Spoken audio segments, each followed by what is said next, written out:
Si je vous demande comment parle quelqu'un de déprimé, je suis sûr que vous êtes capable d'avoir une image assez claire dans votre tête. Mais pourquoi? Comment ça se fait qu'on arriverait tous à peu près à la même description d'une personne déprimée? La réponse elle est assez simple et c'est là-dessus que vont se baser les intelligences artificielles pour diagnostiquer les dépressions et on va voir tout de suite 4 façons d'y arriver. On va d'abord revenir sur la description. Si je vous dis que quelqu'un de déprimé, c'est quelqu'un qui parle la plupart du temps assez doucement, avec un ton relativement monotone, qui utilise des mots assez négatifs sur le monde, et en particulier pour se décrire lui-même, ça choquera personne. Pourquoi? Eh bien parce qu'il existe des schémas récurrents dans la dépression, des sortes de modes de fonctionnement et des façons de s'exprimer qui reviennent tout le temps. Et du coup, en quoi est-ce que les intelligences artificielles sont capables de devenir expertes? Elles sont capables de devenir expertes dans la détection de schémas récurrents, dans la détection de patterns et dans l'apprentissage de ces schémas récurrents. Donc la première façon dont les intelligences artificielles pourraient détecter la dépression, ce serait d'enregistrer le premier entretien avec un psychologue et de le faire écouter à une intelligence artificielle pour qu'elle analyse à la fois les mots utilisés et le ton de la voix, et elle arriverait à un certain degré très précis de diagnostic de la dépression. Et d'ailleurs, si on veut aller plus loin dans cette direction, on pourrait demander à l'IA de mener elle-même les entretiens, de poser elle-même les questions, de jouer elle-même le rôle de psychologue, et au moins pour l'entretien préliminaire, c'est sûr et certain qu'elle y arriverait très bien. De cette façon, on pourrait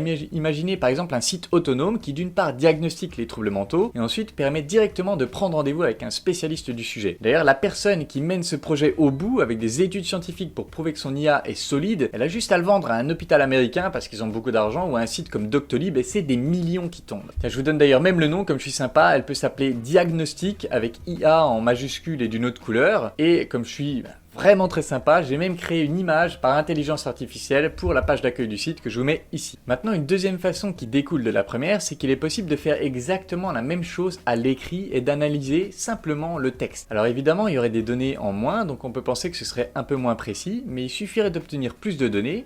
Donc par exemple, on pourrait demander à la personne de nous faire un résumé de sa vie en 2-3 pages, et ensuite donner ça à l'intelligence artificielle pour qu'elle l'analyse. Et d'ailleurs, on pourrait aussi imaginer que l'IA elle-même pose les questions par écrit, et par exemple, si elle n'a pas assez de données, on pourrait imaginer que l'IA relance le patient avec d'autres questions pour avoir suffisamment de données pour faire un diagnostic fiable. Une troisième façon de diagnostiquer des dépressions par intelligence artificielle serait de passer par l'analyse des données IRM de personnes dépressives.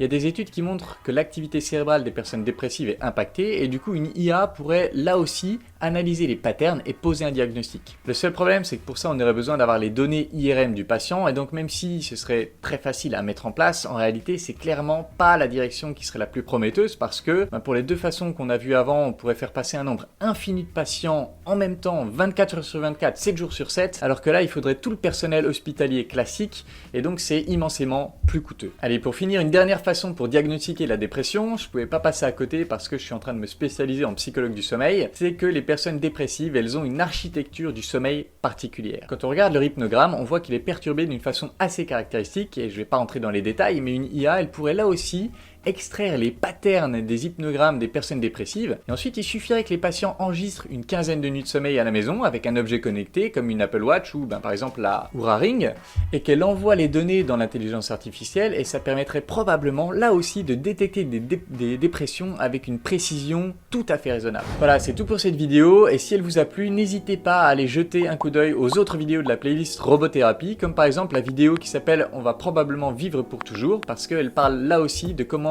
l'intelligence artificielle va changer la médecine. Et en attendant la prochaine vidéo, comme d'habitude, je vous embrasse et je vous dis à bientôt. Ciao.